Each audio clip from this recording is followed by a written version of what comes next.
안녕하세요. 오늘은 고승님 고승열전 고맙습니다라는 전자책의 세 번째 나오는 하남 대종사님 이야기를 들려드리겠습니다. 며칠 전에 인터넷에서 읽은 삼보스님의 30억 원 기부라는 기사가 머릿속에서 떠나지 않으면서 미뤄두었던 하남 대종사 고승열전 감상문을 마무리 짓게 되었습니다. 삼보스님은 강원도 영월군 법흥사 주지스님이시며 탄허스님의 제자십니다. 탄허스님은 독립운동가 집안에서 태어났으며 유불선 사상에 통달하셨고 하남스님의 제자십니다. 탄허스님의 스승님이신 하남스님은 우리나라 선종의 법맥을 이은 경허 큰스님의 제자 스님이십니다. 서울에 있는 대원암에 갔을 때 마당에 세워진 탄허스님의 업적을 기리는 비석을 본 적이 있는데 대원암에서 함경을 번역하신 것을 기념하는 비석이었습니다. 하남스님과 탄허스님의 마음이 대대로 이어져 삼보스님께서 베트남 전쟁 상위 연금과 사제를 모두 장학재단에 기부하는 결과를 낳았다고 생각하니 하남 큰 스님에 대하여 되새겨보게 되었습니다. 고승열전 하남 스님 편에서는 옛날 이야기 듣는 것처럼 부처님 시대의 이야기를 스님의 일화로 들을 수 있어서 재미와 감동을 느낄 수 있었습니다. 옛날 한 가난한 부부가 열심히 일하여 재산을 일구었습니다. 재산이 불어나자 남편이 첫 번째 첩을 두었고 얼마 안 있어 또 두 번째 첩을 두었고 또 세 번째 첩을 두었으며 조강지처는 돌보지 않고 세 번째 첩과 즐겁게 지냈습니다. 그러던 어느 날 갑자기 남자가 죽어버렸습니다. 장례식을 치르게 되었을 때 셋째 첩은 안방 문을 닫고 나오지 않았고 둘째 첩은 대문까지만 나오고 첫째 첩은 동구 밖까지만 나오고 가장 홀대받던 조강지처는 무덤까지 따라 나와서 대성통곡을 하였다는 이야기가 있습니다.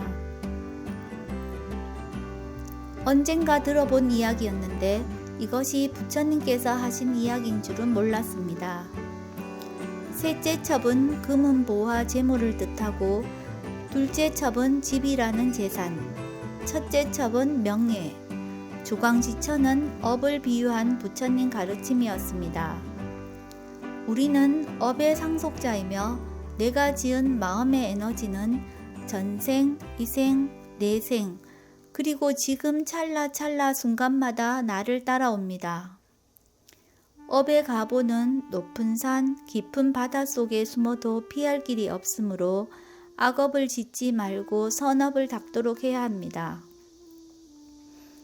인생을 살아가면서 정말 중요한 것이 무엇인지 일깨워 주셨고 선한 의도로 선한 마음이란 에너지를 지니고 현재를 살아가야겠다는 생각을 하게 되었습니다. 1925년 서울에 대홍수가 나서 수많은 사람들이 한강에 떠내려 가게 되었습니다.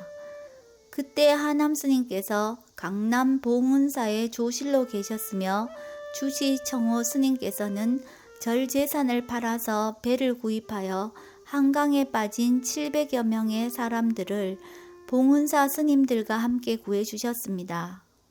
살아남은 사람들은 봉은사의 기념비를 세웠으며 그때 스님들의 선행으로 봉은사절은 유명해졌다고 합니다. 서울에 있을 때 강남에 있는 봉은사를 탐방하여 감사의 마음을 되새기며 불교의 사회적 역할에 대하여 생각해 본 적이 있었습니다. 하남스님께서 강화도 전등사에 상자스님과 함께 가신 적이 있었습니다. 그곳에서 도움을 받은 주모로부터 관상을 봐달라는 부탁을 받았을 때 스님께서는 부처님 이야기를 해주셨습니다. 발보다는 손이 예쁜 것이 좋고 손보다는 얼굴이 예쁜 것이 좋고 얼굴보다는 마음이 예쁜 것이 좋다고 하셨습니다. 사람은 외모보다는 심성을 곱게 써야 복을 받는다는 것을 일깨워 주셨습니다. 내가 기존에 알고 있던 이야기에는 부처님 시대 이야기가 많다는 것을 알고 신기하고 놀라웠습니다. 봉은사의 조실 스님으로 계실 때 일제에 의하여 조선 불교가 외색 불교화되는 것에 실망하시고 일제 앞잡이가 되지 않겠다고 하시며 차라리 청고의 자치를 감춘 학이 될지언정 삼춘의 말 잘하는 앵무새의 재주는 배우지 않겠노라 라는 말씀을 남기시고 봉은사를 떠나 세상을 유람하셨습니다.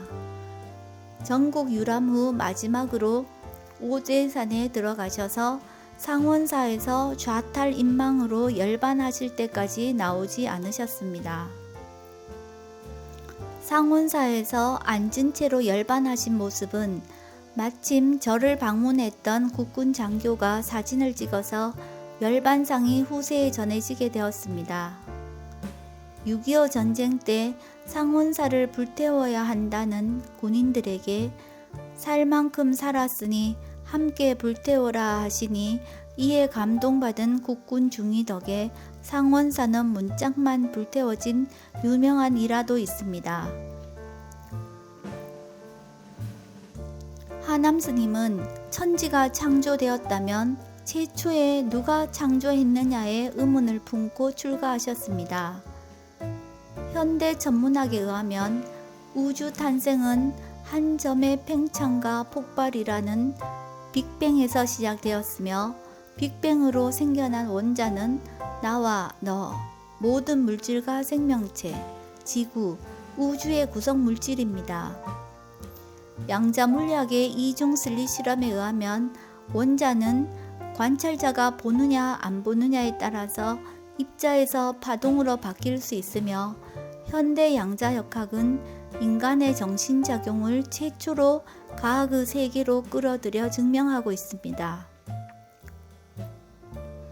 빅뱅에서 생겨난 원자가 관찰자의 의식에 따라서 입자이기도 하고 파동이기도 하다는 사실은 수행하는 마음이 모든 것에 영향을 미친다는 뜻이므로 천지창조와 마음을 연결지어 보았습니다. 하남스님께서는 깊은 산속에서 수행하시면서 최초의 의문인 마음에 대하여 자문자답하시고 또다시 깨우치셨습니다. 마음은 무엇일까?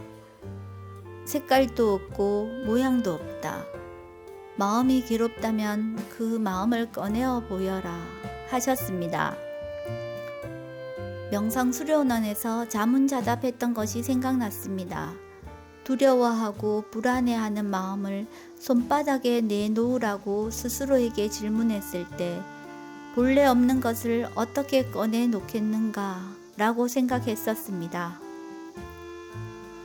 하남스님은 경허스님과의 첫 만남에서 돌아가라 하시니 돌아갈 곳이 어디 있습니까?